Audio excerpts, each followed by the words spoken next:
സ്നേഹമുള്ളവരെ, അപ്പോസ്തലനായ പൗലോസ് തിമോത്തിക്ക് എഴുതിയ 2-ാം ലേഖനം 3-12 വാക്യം നമ്മൾ അവിടെ എങ്ങനെ വായിക്കുന്നു? യേശു ക്രിസ്തുവിനോട് ഐക്യപ്പെട്ട് വിശുദ്ധ ജീവിതം നയിക്കാൻ ആഗ്രഹിക്കുന്നവരെല്ലാം പീഡിപ്പിക്കപ്പെടും. ധാരാളം ആളുകൾ പ്രോസ്പെരിറ്റിയെ കുറിച്ചാണ് പറയുന്നത്.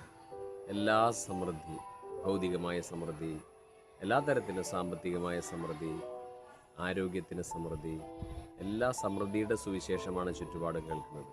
എന്നാൽ ദൈവവചനം നമ്മെ പഠിപ്പിക്കുന്നത് അതല്ല.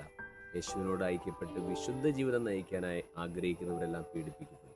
അവർക്ക് ശാരീരികമായ പീഡകളുണ്ടാകാം, മാനസികമായ പീഡകളുണ്ടാകാം, വ്യത്യസ്ത പീഡകളിലൂടെ കടന്നു പോകേണ്ടി വരും എന്ന് ബൈബിൾ പഠിപ്പിക്കുന്നു. അതുകൊണ്ട് ക്രിസ്തുവുമായി ഐക്യപ്പെട്ടതുകൊണ്ട്, വിശുദ്ധ ജീവിതം നയിച്ചുകൊണ്ട് ഈ ഭൂമിയിലെ ജീവിതം വളരെ ആനന്ദകരമായ അല്ലെങ്കിൽ വളരെ സന്തോഷകരമായ ഒരു ജീവിതമാണെന്ന് തെറ്റിദ്ധരിക്കരുത്.